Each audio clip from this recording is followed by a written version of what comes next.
우리가 구원에 대해서 생각할 때 히브리서 1장 14절에도 나와 있지만 구원받을 상속자라고 되어 있어요.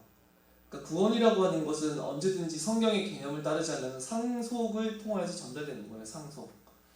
구원은 그냥 받는다 이런 개념보다는 정확히 그 개념을 이해하자 하면은 상속을 통해서 전달되어지는 게 구원이지요. 상속이라고 하는 개념은 부모로부터 내가 부모의 유업을 이어나가는 것이지요. 그게 상속이에요. 부모가 가진 그 모든 것을 유업으로서 얻는 것이 바로 상속인데, 이 개념이 히브리인들에게는 매우 쉬운 개념이었어요. 왜 그러냐니까 가나안 땅에 있었던 모든 것을 유업으로 얻었었고, 가나안 땅에 있었던 그 모든 유업은 대대손손 그들의 계보를 따라서 그들의 자손에게서 자손에게로 상속되었었기 때문에 그래요. 그리고 가나안 땅 출애굽 당시 때 그 요단강에 건너가 있었던 그 가나안 땅은 신약에 와서 보자면은 영원한 천국의 모형이었던 거죠. 그러니까 그 구약의 배경을 가지고 있었던 자들에게는 되게 쉬운 개념인 거예요. 아, 구원을 상속으로 얻는다는 것, 구원을 유업으로 얻는다는 것은 매우 이해하기 쉬운 개념이었었고, 구약이 명백하게 지금 우리들에게 보여주고 있는 것이죠. 그렇기에 이 상속자는 누구인가? 누가 유업을 얻을 수 있는가? 구원을, 저 천국을? 그거는 하나님의 자녀가 되어야 된다는 거예요. 왜냐하니까 자녀여야지만 상속자가 되는 거니까. 자녀가 상속자가 되는 것이고 자녀가 부모로부터 유업을 얻는 것이지 자녀 아닌 자가 상속자가 되는 경우에는 없잖아요. 그래서 상속자가 된다. 즉 하나님의 자녀로서 상속자가 되어서 저 천국은 반드시 유업으로서 얻는 것이지 유업이 아닌 다른 것으로서 얻는 것은 아니에요. 이 개념을 분명히 이해해야 돼요. 이게 유업이라고 하는 것을 이제 제가 히브리서 나중에 10장 넘어가면 더 구체적으로 더 나오지만, 우리가 언약이라고 말할 때 이 언약의 헬라어의 다른 뜻은 유언이야, 유언. 즉 모든 구원에 있는 모든 구원에는 죽음을 통하여서 전달되는 것인데 메시아의 죽음을 통해서 우리에게 전달되는 것이죠. 그래서 어쨌든 아셔야 될 사실은 우리들이 하나님의 자녀가 되지 않는 이상 우리는 하나님의 모든 은혜, 하나님이 계신 저 영원하신 저 천국의 나라를 결코 얻을 수 없다는 거예요. 왜 그러냐? 하나님의 자녀만이 하나님으로부터 그의 모든 나라와 그의 모든 은혜를 받을 상속자가 되기 때문에. 지금도 상속자라고 하는 다 부모의 재산을 물려받고, 기업, 우리나라들은 재벌이라고 해가지고 기업들도 다 물려받잖아요. 마찬가지인 거예요. 하나님의 자녀만이 하나님의 모든 것을 얻을 수 있는 그 모든 은혜와 선하신 모든 것과 저 주님의 나라를 얻을 모든 것이 바로 하나님의 자녀가 되는 것이지요. 어떻게 그렇다면 하나님의 자녀가 될 수 있는가? 이 고대 시대 때는 이 상속의 개념이 더 자리해질 수밖에 없는데, 왜 그러냐니까 왕의 자녀들이 왕의 모든 권위와 권세와 영광을 그대로 상속받았기 때문에 그랬어요. 그러면 그 고대 그런 왕들뿐만이 아니라 영원하신 왕, 온 세상의 창조주, 그의 자녀가 된다는 것은 얼마나 더 영광스럽고 얼마나 더 큰 것을 유업으로 얻을 상속자가 되는 것인가, 우리들은 생각해 볼 수가 있어요. 우리들이 먼저는 육신의 부모에게서 났지요. 육신의 부모에게서 났기 때문에 우리들은 육신을 가지고 있는 존재들이지 하나님으로부터 난 자들이 아니에요. 우리들이 하나님의 자녀라고 하는 말은 우리들이 육신의 부모에게서 나왔기에 육신의 부모의 자녀가 되는 것처럼, 우리들이 하나님의 자녀가 된다는 것은 곧 하나님으로부터 나야만 한다는 거예요. 그래야지만 그의 자녀이면서 천국의 복과 모든 은혜의 모든 것을 유업으로서 받을 상속자가 되는 것이죠. 근데 도대체 우리가 어떻게 하나님의 자녀가 될 수 있냐는 거예요. 우리가 하나님의 그 무한하신, 그 모든 시간과 공간도 다 초월하시고 온 우주 만물에 충만하신 그런 하나님, 영원하신 하나님, 그런 걸 생각해 볼 때, 불변하신 하나님, 우리가 하나님에 대해서 생각해 볼 때 우리들이 하나님으로부터 나와서 그럼 하나님의 신성에 참여한다는 말이냐? 물론 그건 아니지요. 어떻게 우리가 하나님으로부터 나올 수 있는가? 우리가 어떻게 하나님으로부터 나서 하나님의 자녀가 될 수 있는가? 이것은 도무지 어떻게 인간으로서 해내야 될 수 있는 것인지 알 수가 없는 길이었다는 거예요. 나는 분명 육신의 부모에게서 낳았잖아요. 근데 어떻게 하나님에게서 나올 수 있냐고요. 자, 하나님께서 이 불가능한 일을 행하시는데 곧 우리 주 예수 그리스도 안에서 행하시는 거였어요. 이것이 얼마만큼 놀라우신 일인가. 얼마나 우리가 구원에 얻을 만한 아무런 자격이 없는 자들이 예수 그리스도 안에서 어떻게 하나님으로부터 나고 하나님의 자녀가 될 수 있는가. 이것은 인간의 상상력과 인간의 능력과 지혜와 지식을 아득히 초월하는 것으로서 하나님의 전능하심과 그의 무한하신 지혜에서 시작되었고 완성되었던 그런 거였어요. 우리들이 먼저 알아야 될 사실은 하나님의 아들, 영원하신 하나님의 아들에 대한 거예요. 왜 예수께서 영원하신 하나님의 아들이냐니까 왜 그러냐. 예수께서 하나님의 아들이시지 않았던 적이 있었을까요? 없었을까요? 하나님의 우리들이 세상적으로 생각해 볼 때 육신의 부모가 언제 순간 날 낳았기 때문에 내가 존재하는 거잖아요. 다 생일이 있으시잖아요. 근데 예수께서 그러면은 우리들처럼 아버지의 아들이 아니었던 때가 있으시고 아버지의 아들로서 시작되었었던 생일이 있으실까요? 없으실까요? 없어요. 그래서 우리는 예수 그리스도를 가리켜서 영원하신 아들이라고 말을 해요. 시간도 하나님의 피조물이죠. 그 영원이라고 말을 할 때 우리가 성경에서 영원이라고 말을 할 때 이 영원은 끝없는 시간을 얘기하는 게 아니에요. 끝없는 시간을 얘기하는 것이 아니라 시간에 아예 그걸 초월한 하나님의 게만 있는 영원. 하나님이 영원성이라고 말할 때 우리는 하나님이 끝없는 시간 동안 살아계신다 이 말이 아니에요. 그 시간을 넘어서서 모든 시간에 동시에 거하시면서 동시에 시간을 초월하신다는 말이거든요. 하나님께서 모든 공간에 계시면서 동시에 모든 공간을 초월하시는 것처럼 마찬가지로 모든 시간을 초월하시면서 시간 바깥에 계신 분이고 시간 넘어서 계신 분이에요. 그렇기 때문에 예수께서 하나님의 아들이 아니었던 적은 한 번도 없어요. 영혼 속에서. 그는 영원하신 하나님의 아들이라고 말하기 때문에 예수께서는 어느 날 시간 가운데서 아버지께서 태어나신 것이 아니라 그래서 신학적 용어로 일명 영원한 나심이라고 해요. 그래서 예수께서는 영원한 하나님의 아들로서 우리가 인간인의 본질을 가지고 있죠. 육체와 영혼을 가지고 있어요. 이것이 내가 왜 육체와 영혼을 가지고 있는 사람일까요? 나를 낳아준 부모가 그렇기 때문에 그래요. 나를 낳아준 부모의 DNA가 유전자가 인간이기 때문에 그래요. 그래서 인간의 동일한 본성을 가지고 우리는 이 세상 가운데 태어났어요. 내 육신의 부모에게서. 마찬가지로 예수께서 하나님의 영원하신 아들이라고 말을 할 때 예수께서는 하나님의 신성에 완전하고 완벽히 동일한 것, 그것을 가지신 이에요. 아버지와 아무런 차이가 없어요. 동일 본질. 그러면서도 아버지와 동등하신 아들이셨다는 거죠. 그는 분명히 히브리서 1장에서 하나님의 영광의 광채, 빛과 태양이 분리되는 것은 없는 것처럼 마치 아버지와 그렇게 동일하신 분이었었고 그의 본체의 형상, 이게 영어로 정확하게 번역을 해놨는데 영어로 임프린트라고 말씀드렸어요. 도장을 찍어내면 도장의 모양과 이 도장이 찍힌 모양 같죠. 그게 임프린트거든요. 그렇게 돼 있어요. 원래 헬라어로 보면 그 단어를 쓰고 있거든요. 임프린트 영어로. 그래서 하나님과 완벽하게 동일한 동등하신 영원히 나신 영원한 하나님의 아들이 바로 예수셨어요. 근데 놀라운 사건이 있는데 우리 이제 히브리서 2장 11절에 보니까 거룩하게 하시는 이는 여기서 예수 그리스도예요. 그리고 거룩하게 입은 자들은 그의 백성들이에요. 근데 거룩하게 하시는 이와 거룩하게 함을 입은 자들이 다 한 근원에서 난지라 이렇게 말하고 있어요. 동일한 근원에서 났다는 거예요. 자, 아니 이게 무슨 말이냐? 분명히 예수께서는 방금 전에 말을 하기를 아버지로부터 나신 영원한 하나님 아버지로부터 나신 영원한 아들, 아버지와 동등한 신성에 있어서 완벽히 동일하고 동등하신이라고 하지 않았었나?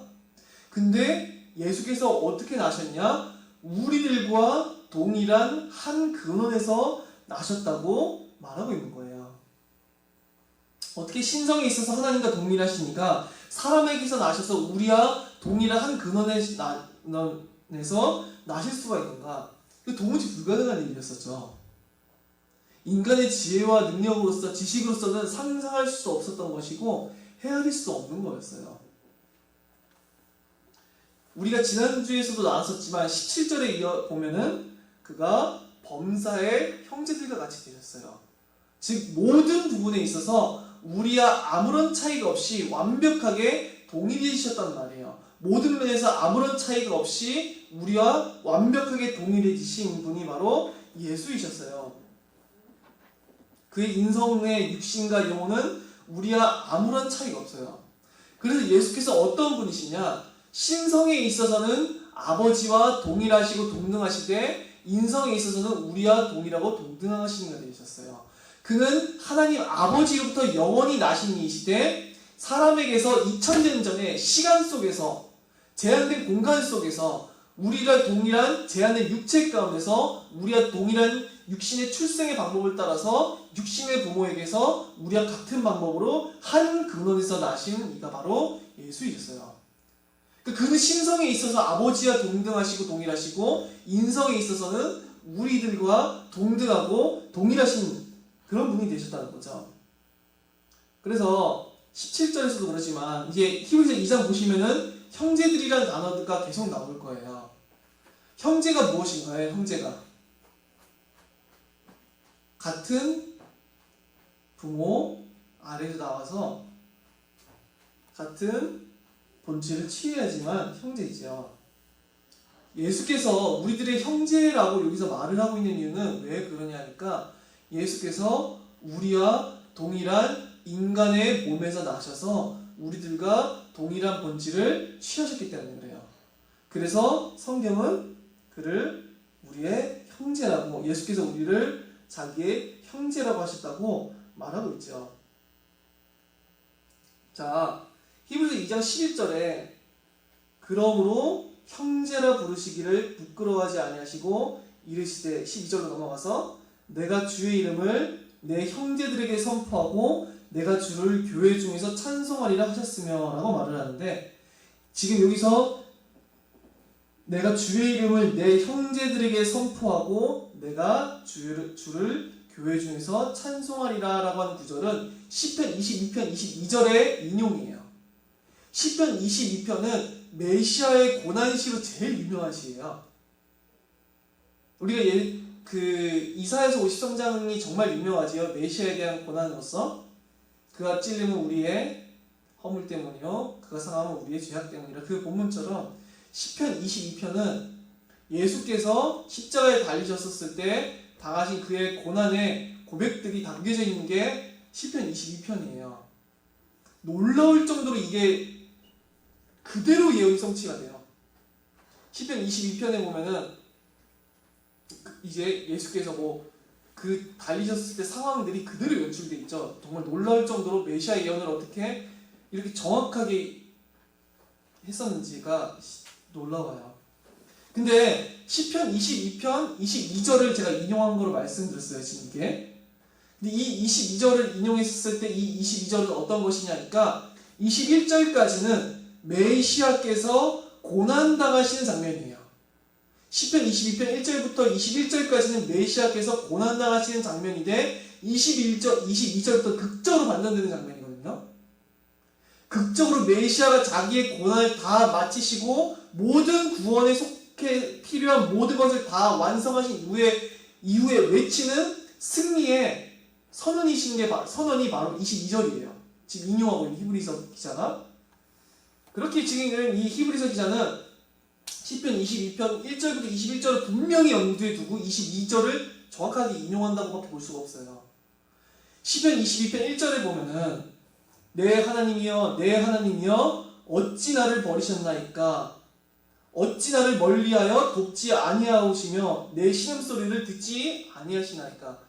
우리가 나오죠. 복음서 읽어보시면 알겠지만 하나님이 아니 어찌 나를 버리셨사오니 그대로 나와요. 예수님의 외침 가운데서.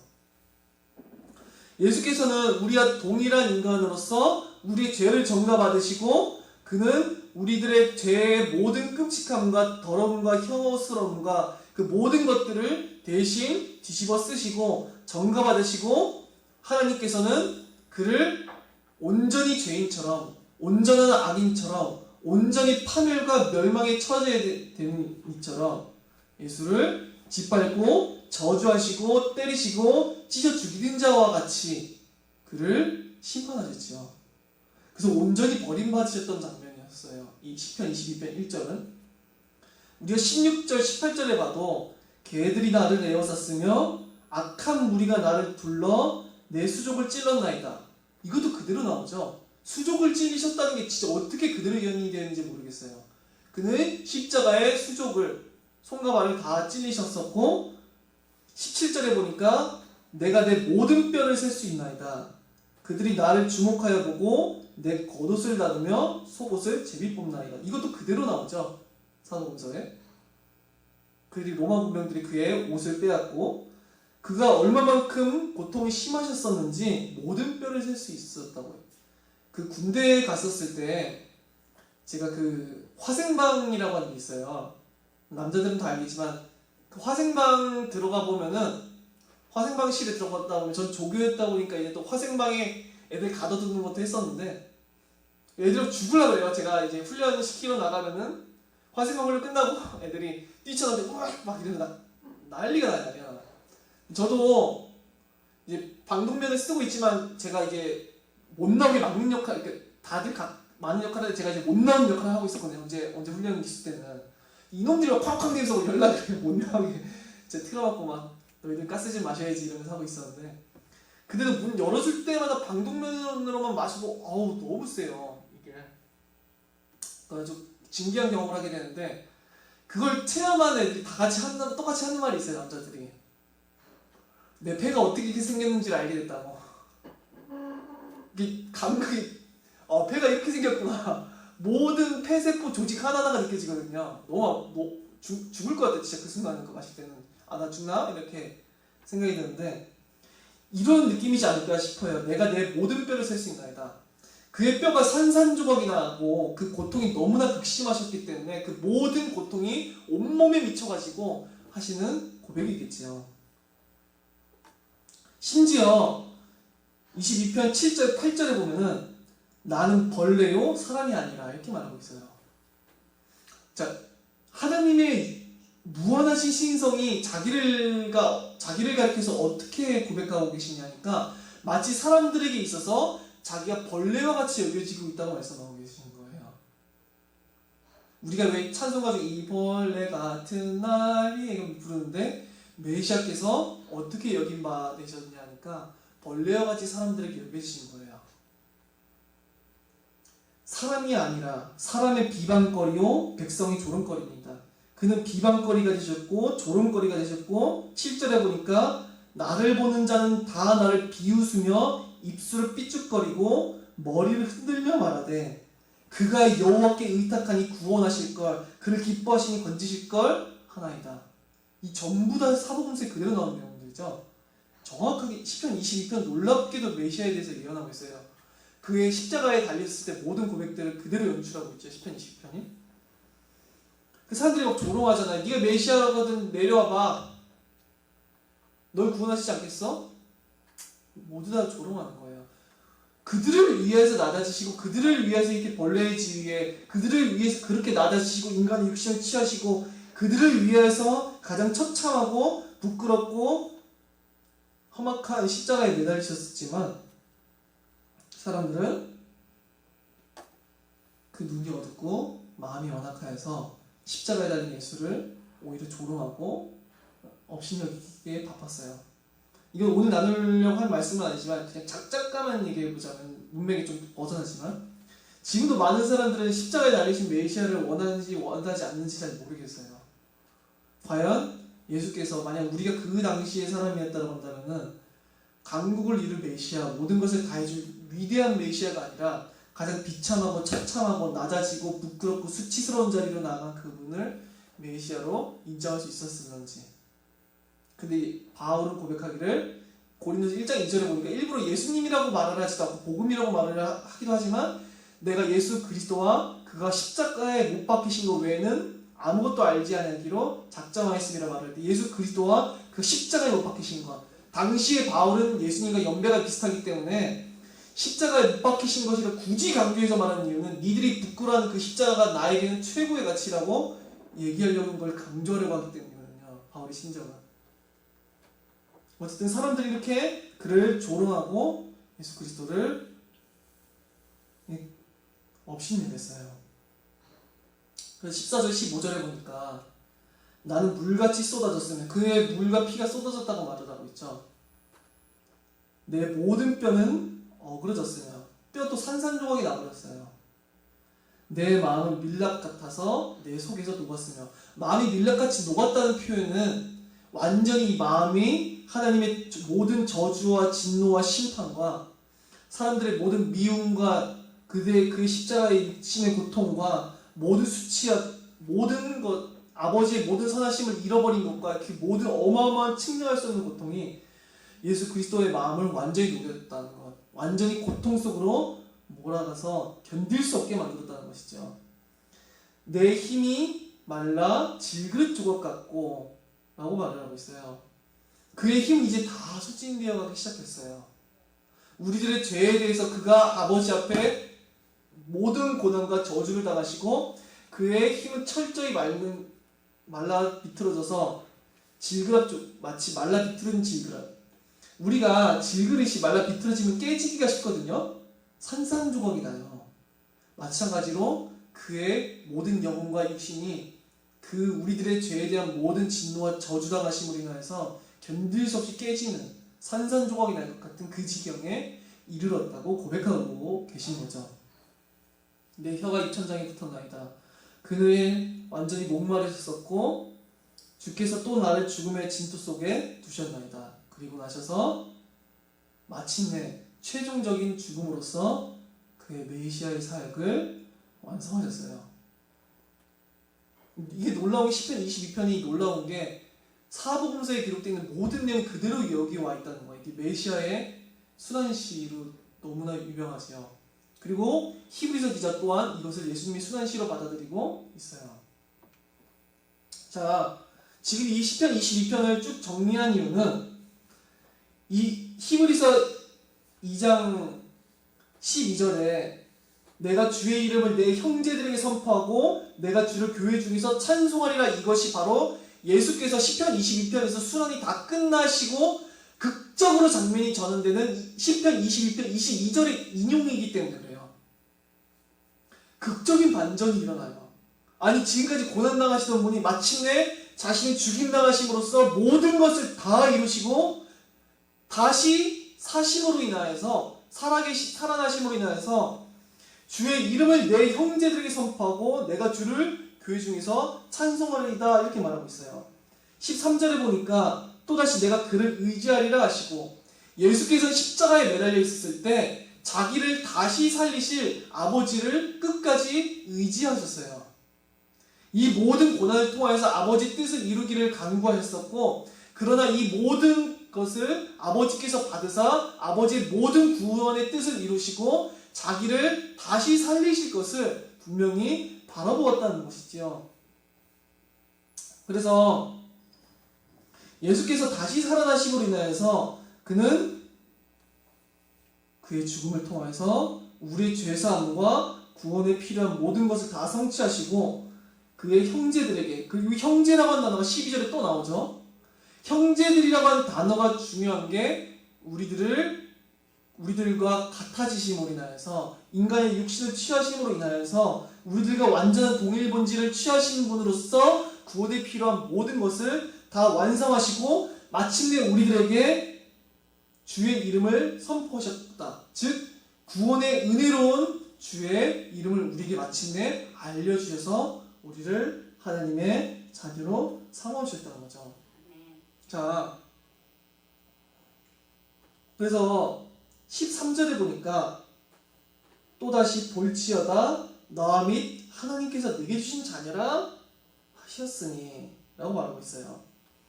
하나님께서 내게 주신 자녀라 하셨으니라고 말을 하고 있는데, 여기서는 하나님께서 주신 예수 그리스도의 자녀라 이게 아니에요. 문맥상 예수 그리스도는 우리 형제로 등장하고 있어요. 우린 예수 그리스도의 자녀라는 말이 틀린 말은 아니에요. 그 신성에 있어서, 그 인성에 있어서는 우리들의 형제와 같이 되신 거예요. 인성에 있어서는. 신성에 있어서는 우리는 그의 자녀인데, 인성에 있어서 낮아지셔서 우리들과 같이 되신 형제라고 표현하는 거죠. 볼지어다 나 및 하나님께서 내게 주신 자녀라.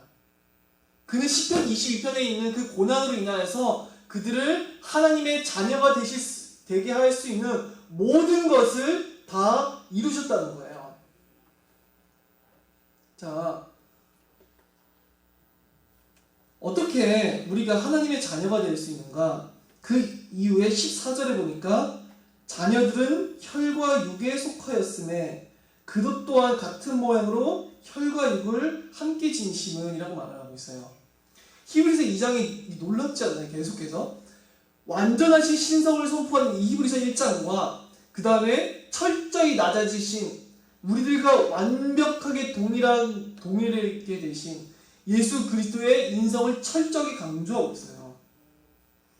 그래서 예수께서 혈과 육에 속하셨기 때문에, 우리들과 동일한 혈과 육을 취하셨기 때문에 형제들과 같은 인간으로서 인간을 대표하여서 바로 우리들을 위하여서 십자가에 달리실 수 있었고, 우리들을 위하여서 순종하셨고, 우리들을 위해서 순종하셨고, 우리들을 위하여서 복종하심으로 인하여서 우리들을 위한 완전한 죄사함과 우리들을 위한 하나님의 자녀가 되는 모든 축복을, 그러므로 천국의 모든 것을 상속받는 상속자로서의 모든 권세를 정당하게 획득하셨어요. 제가 정당하게라고 이 말을 하는 이유는, 구원은 정당하게, 다음 주에 제가 이 정당성에 대해서도 좀 얘기를 해보려고 하는데, 히브리서 분명히 2장이 이것도 강조하고 있기 때문에, 예수 그리스도께서 정당하게 우리의 구원의 복을 얻어주신 거예요. 값으로. 우리들은 자꾸만 값없는 구원, 은혜의 구원 이렇게 말을 하니까 값이 정말 없는 줄 알 수 있지만, 예수께서는 우리와 완벽하게 모든 면에서 동일한 인간으로서 아버지 앞에 죽기까지 복종하시고, 그 모든 진노와 저주당하심과, 처절한 아까 읽었던 것처럼 수치당하심과 조롱당하심과 고난당하심과 그 모든 육신의 고난과 모든 것을 다 맛보시고 아버지 율법 앞에, 아버지 앞에 완벽하게 복종하고 순종하심으로 우리들의 구원에 필요한 모든 것을 정당하게 값으로 아버지에게 얻으신 거예요. 예수 그리스도의 그 순종의 값과 고난당하심의 값, 죽음의 값, 피의 값으로 우리가 죄사함과 구원을 이룰 수 있는 거예요. 값이 없는 게 아니라 내가 그 값을 지불하지 않았을 뿐이라는 것이, 예수께서 정당히 우리를 하나님의 자녀가 되게 할 수 있는 하나님의 의로우신 하나님이에요. 공의의 하나님이시기 때문에 결단코 그냥 구원하실 수 없어요. 사람을. 죄는 징벌해야 되고 절대적으로 복종하고 순종한 자만을 복을 주시고 구원하셔야 돼요. 예수께서 우리와 동일해지심으로 우리들의 형제가 되시고 하나님의 자녀라고 하는 신분을 얻어주시고 구원의 영원한 상속자로 우리를 삼아주신 거예요. 우리가 어떻게 하나님의 자녀가 될 수 있습니까? 우리들의 형제가 메시아 예수이시기 때문이에요. 그가 우리들과 동일한 인간으로서 구원에 필요한 모든 것을 그의 고난당하심과 죽임당하심으로써 복종하심으로 다 얻으셨고, 그것을 우리의 것으로 삼아주셨기 때문인 거예요. 하나님의 자녀가 됨으로 인하여서 예수 그리스도가 얻으신 그 무한한 복으로 우리 하나님의 자녀가 되고 예수 그리스도의 형제가 되고, 그러므로 영원한 저 천국의 상속자들이 될 수 있는 거예요. 이게 제가 혹시나 착각할까 봐 말씀드리는데, 예수 그리스도와 같이 예수 그리스도의 신성에 이르는 자가 되었다는 말이 아니에요. 하나님의 자녀가. 그거는 물론 다 오해하지 않겠지만 혹시 이상한 사람도 있을까? 예수 그리스도 형제가 제가 이런 찬양은 불러서는 안 되는데, 사람들이 멋도우리가 찬양 가사를 쓰는데 제가 청소년 때도 막 이런 찬양 불렀어요. 예수 우리 형제 손에 손잡고 하나 되어 함께 걸어가리 주께 찬송해, 뭐 탬버린으로 뭐죠. 예수 우리 형제라고 우리 입으로 얘기해서는 안 돼요. 예수께서 자기를 무한히 낮추심으로 인하여서 우리들과 같이 낮아지셨다고 해서 우리가 예수님을 가리켜서 그가 나와 똑같은 자입니다라고 우리를 예수 그리스도에게까지 높이는 것은 올바르지 못한 처사예요. 왕이 길거리를 가다가 불쌍한 천민을 보고서는 그와 같은 옷을 입고 같은 음식을 먹으면서 그에게 많은 은덕을 베풀어 주었고 그의 형제처럼 지내줬더니만 왕보를 저 왕은 내 형제여라고 말을 하는 꼴이에요. 그건 옳지 않아요. 예수께서 무한히 낮아지셔서 우리와 같이 되시고 우리 형제가 되신다고 해서 우리가 예수 그리스도를 내 형제와 나랑 똑같으신 나와 동등한 분으로 보면 절대로 안 돼요. 그리고 우리가 하나님의 자녀라고 하는 말이 뭐 하나님의 신성에 우리가 들어가는 신격화된다 이렇게 생각하면 결코 안 돼요. 그래서 성경은 양자라고 얘기하고 있어요. 우리를 법적으로서 하나님의 정당한 모든 것을 상속받을 자녀로서의 권리를 가진 자,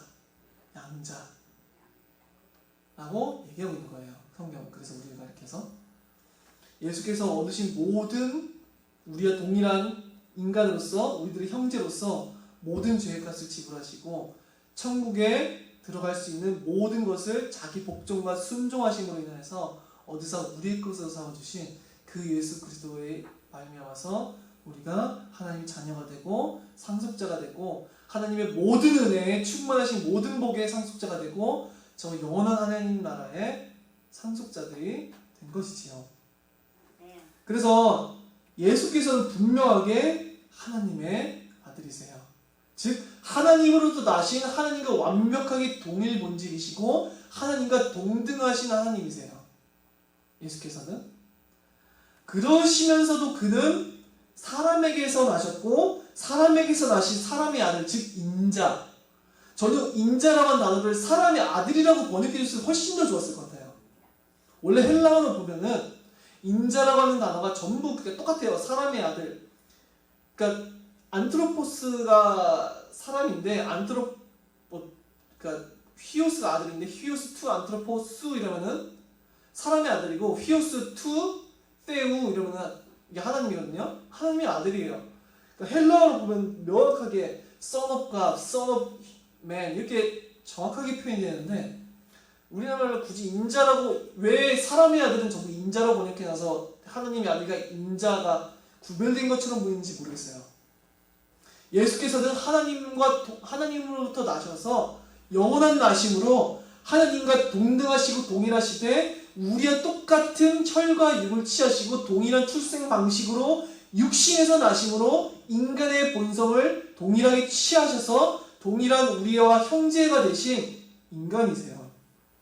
그리고 예수 그리스도의 신성을 침범하지 아니하고 예수 그리스도의 신성은 인성을 침범하지 않아요.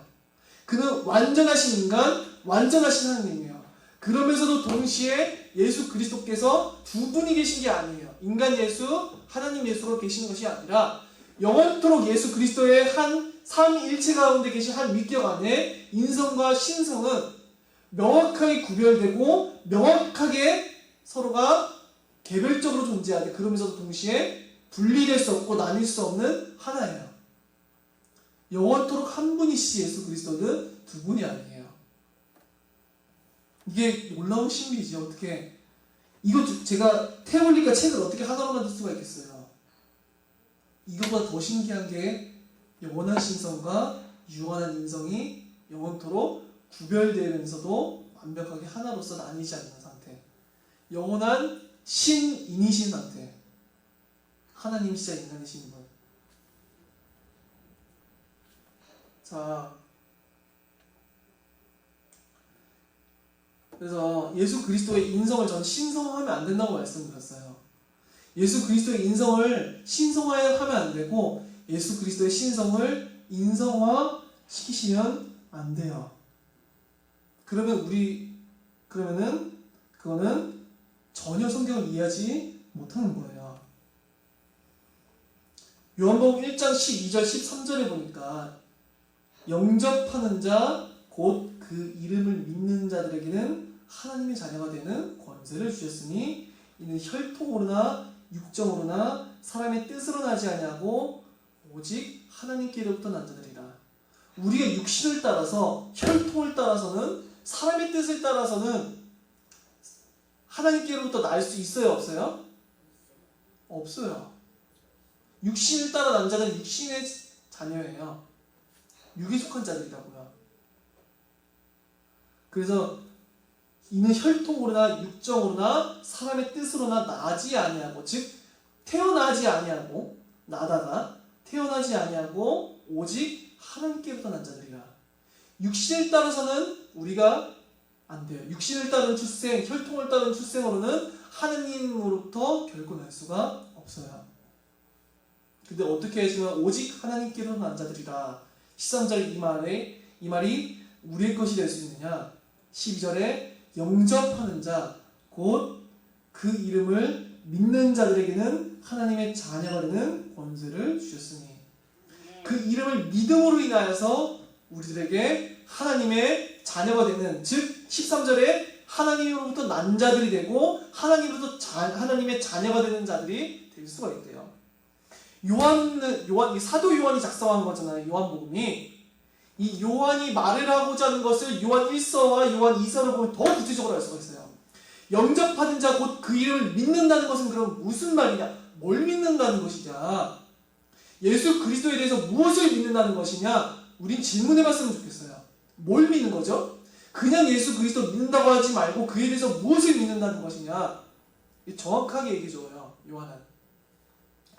요한일서 4장 15절에 보니까 누구든지 예수를 하나님의 아들이라 시인하면 하나님이 그의 안에 거하시고 그도 하나님 안에 거하느니라. 요한일서 4장 15절이요. 예수를 뭐라고 고백해요?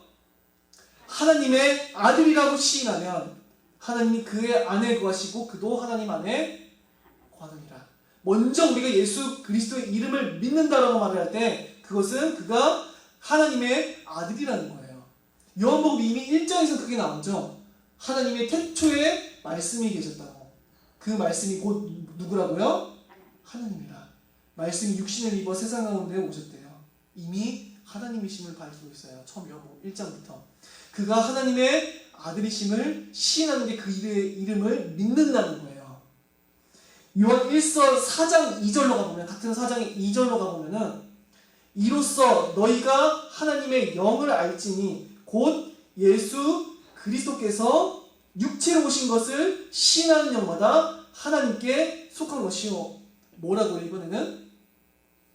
예수께서 육체로 오신 것을 시인하는 영마다 하나님께 속한다네요. 즉 하나님의 같은 요한 1서 4장에서 하나님의 아들이심과 사람의 아들이심을 믿는 자들이 하나님의 자녀들이요 하나님께로부터 난 자들이요 하나님께 속한 자들이라고 얘기하고 있는 거예요. 놀라운 진술이에요. 이게 어떻게 가능하지? 영원하신 하나님의 아들을 가리켜서 영원한 인간이라, 완전한 하나님을 가리켜서 완전한 인간이라, 둘 다 고백해야 된다고 지금 요한은 말하고 있는 거예요. 히브리서 저자는 지금 말하고 있는 거예요. 우리들은 이렇게 생각할 수 있어요. 어떻게 사람의 혈통과 육신을 따라서 난 그런 자가 어떻게 그렇게 수없이 많은 사람들의 구원을 이루어줄 수 있느냐? 어떻게 한 사람의 죽임당하심과 한 사람의 순종과 복종이 어떻게 하나님의 자녀로서, 그래서 저 천국의 상속자로서 구원의 모든 복과 하나님의 영원한 선하신 그 모든 것을 얻어줄 상속자가 되게 할 수 있느냐? 어떻게 단 한 명의 인간이 어떻게 해요? 예수 그리스도의 순종과 죽임당하심은 완벽히 우리들을 위하기에, 우리들 형제들과 동일해야 되게 하기에 그는 완전한 인간이셨어요. 하지만 그의 순종과 그의 낮추심과 그의 고난당하심의 그의 피의 가치는 어떤 가치냐? 그러면서 동시에 영원하신 하나님의 피값이고, 영원하신 하나님의 낮추심이고, 영원하신 하나님의 순종이고, 영원하신 하나님의 복종인 거예요.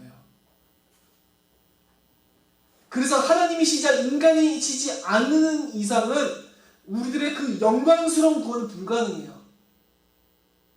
왜 그러냐? 예수께서 단지 한 인간이셨다고 한다면 단 한 인간의 복종과 순종은 자기 한 사람의 구원만 이룰 뿐이에요. 그죠? 근데 어떻게 그가 우리들을 하나님의 자녀로, 그를 믿는 자마다 하나님의 자녀로 삼아주실 수 있어요? 어떻게 믿는 자마다 천국의 상속자가 돼요? 어떻게 믿는 자마다 하나님의 충만하심으로 충만하신, 측량할 수 없는 그 길이와 넓이와 높이와 너비를 그 영원토록 측량할 수 없는 그 무한한 하나님의 모든 충만하신 분의 모든 은혜를 어떻게 다, 그의 모든 긍휼과 사랑과 모든 걸 어떻게 다 받을 수 있죠? 예수께서 우리가 동일한 인간이시되 그러면서 동시에 완전하신 하나님이시기 때문에 그래요. 자, 히브리서 2장 16절에 보니까 이는 확실히 천사들을 붙들어 주려 하심이 아니요 오직 아브라함의 자손을 붙들어 주려 하십니다. 아브라함의 자손, 즉 천사들이 아니라 아브라함의 자손들을 붙들어 주려 하십니다. 즉 인간이 우리를 붙들어 주려 구원하시기 위함이라는 거예요. 왜? 그는 천사들과 같이 되신 게 아니라 우리와 같이 되기 때문에, 그러면 그렇기에 그는 우리의 구원의 근원이 되실 수 있어요. 그가 이루신 모든 것은 천사들을 위해서 획득하신 것이 아니라 우리 인간을 위해서 획득하신 구원의 은혜예요. 그러면서도 그의 구원의 은혜가 왜 그렇게 많은 사람들을 그리고 측량할 수 없는 은혜를 줄 수 있느냐? 그가 완전한 인간이시자 완전한 하나님이시기 때문에 그의 핏값도 순종도 그의 복종도 고난당하심도 무한한 가치를 가지기 때문에 그래요. 예수 그리스도의 피 한 방울 흘리시는 것이 클까요? 아니면 온 인류의 순종이 클까요? 예수 그리스도의 피 한 방울이 클 수밖에 없어요. 온 인류의 순종을 다 갖다 바친다는 데는 어떻게 하나님의 아들의 무한한 신성의 복종보다 클 수 있어요?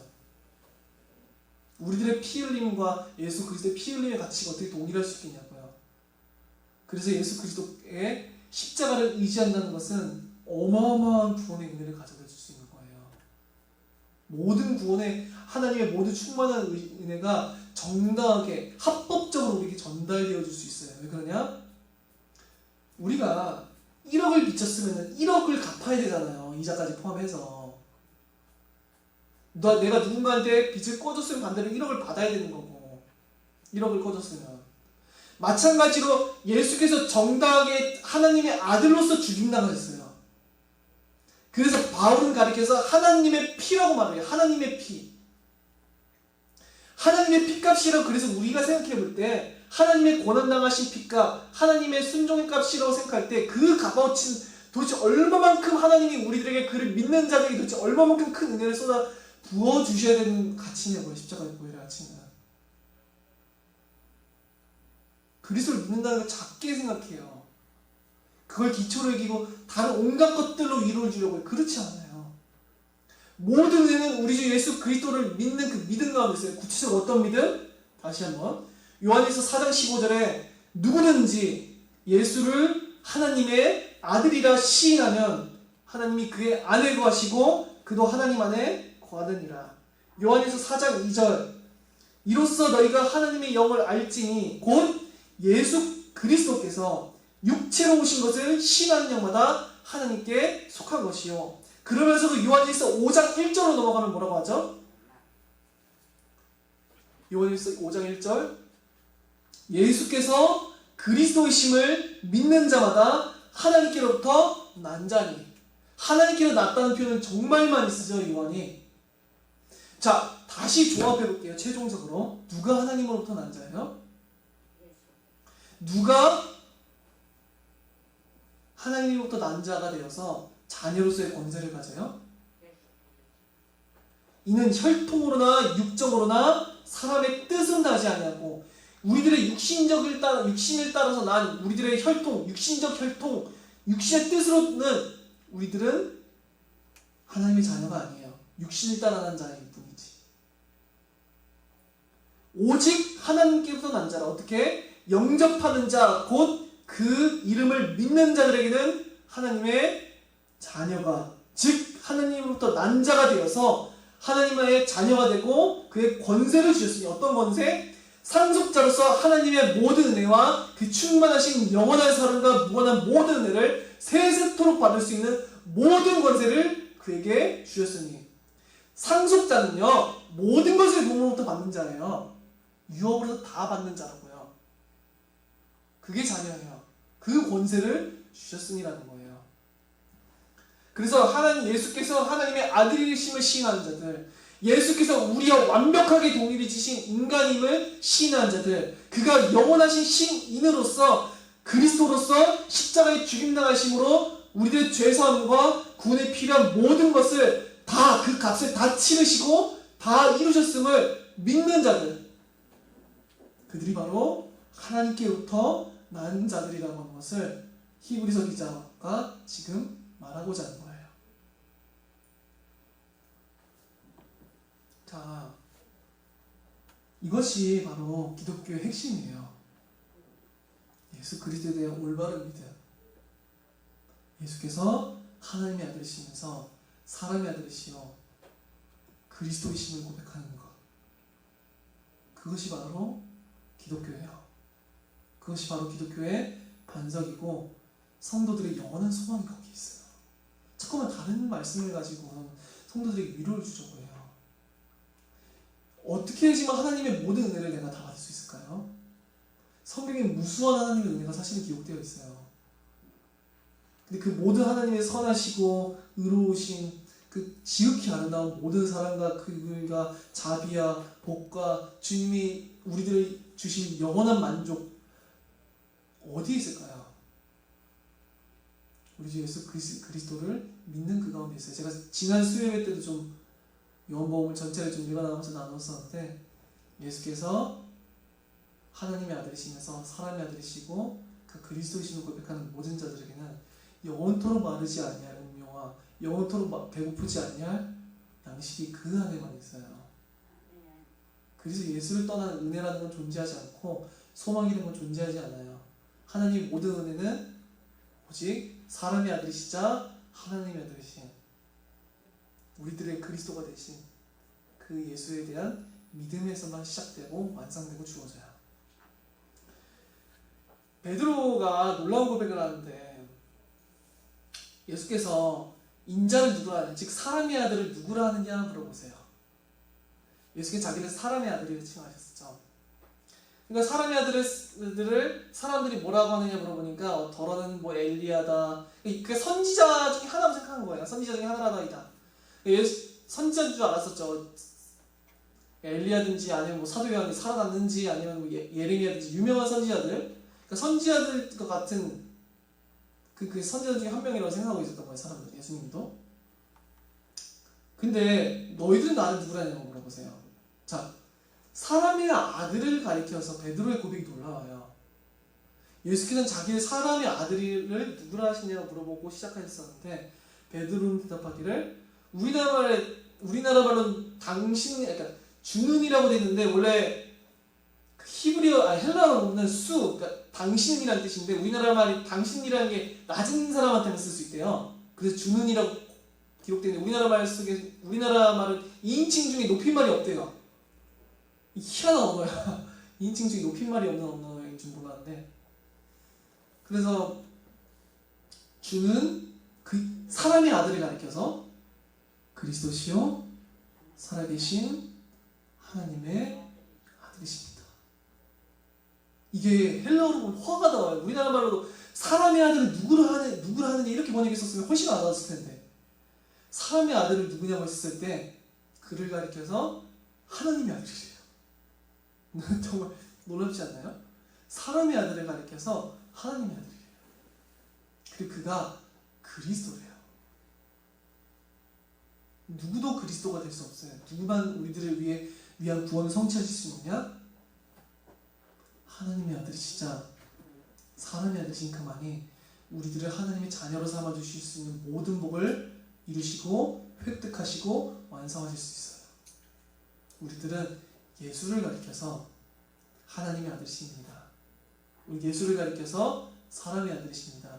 그리고 당신이라면 안 된다고 말해보고서 주는 우리들을 위한 그리스도이십니다. 유일한 메시아, 우리들의 유일한 그리스도이십니다라고 고백하는 거예요. 그리고 예수께서는 내가 이 반석 위에 내 교회를 세우리라고 말씀하셨어요. 그리고 이 고백을 하는 자들에게는 결단코 음부의 권세가 너희들을 결코 해치지 못하리라. 그리고 무슨 복을 주세요? 천국의 열쇠를 줘서 너가 땅에서도 매면 매이고 땅에서 풀면 풀리리라. 모든 권세, 모든 복, 모든 교회의 근본, 하나님의 모든 은혜의 모든 것이 인자이신 이를 가리켜서 주는 그리스도시요 살아계신 하나님의 아들이시는 그 고백 가운데 있어요. 그게 기독교의 전부인 우리들은 알아야 돼요. 그 고백 결코 작은 게 아니에요. 이 고백 한마디가 천국을 움직이는 고백이에요. 사실 우리들에게 모든 하나님의 모든 은혜가 다 찾아오는 것이 바로 이 고백이에요. 우리들이 기도할 때도 하나님 앞에 나아갈 때도 무엇을 의지해서 은혜를 받기를 간구하나요? 한 가지밖에 없어요. 우리들의 유일한 구원의 통로는 하나님께서 우리들에게 자기의 모든 은혜를 세세토록 영원토록 쏟아부어 주신 그 통로는 한 가지밖에 없어요. 하나님의 아들이시자 사람의 아들이신 그리스도 예수를 믿는 믿음 가운데서만 그 은혜 받을 수 있어요. 그래서 제가 하나님께 나아갈 때 기도할 때 이런 기도를 많이 해요. 하나님, 내가 내 스스로 의지함이 아니라 내가 믿는 우리 주 예수 그리스도를 그 안에서 내가 하나님께 나아가니 오직 그리스도 예수 안에서 그의 크신 은혜 때문에 나에게 하나님의 모든 은혜를 쏟아부어 달라고. 그 안에만 모든 하나님의 은혜가 있을 수 있으니까. 우리 기도하고 말씀을 마치도록 하겠습니다. 살아계신 하나님 아버지께 감사드립니다. 우리들의 구원을 위해 하셔서 영원하신 하나님의 아들이 우리와 같은 인간의 몸을 취하사 형제와 같이 되시고 우리를 대신하여서 처참한 고난과 저주와 진노와 심판과 고통과 수치와 조롱과 낮아지심을 당하시고 그의 순종과 그의 복종과 피 흘리심으로 우리의 완전한 죄사함과 영원한 구원에 하나님의 자녀가 되는 상속자가 되는 하나님의 모든 은혜를 받을 수 있는 자녀의 신분을 우리에게 허락하여 주심을 감사드립니다.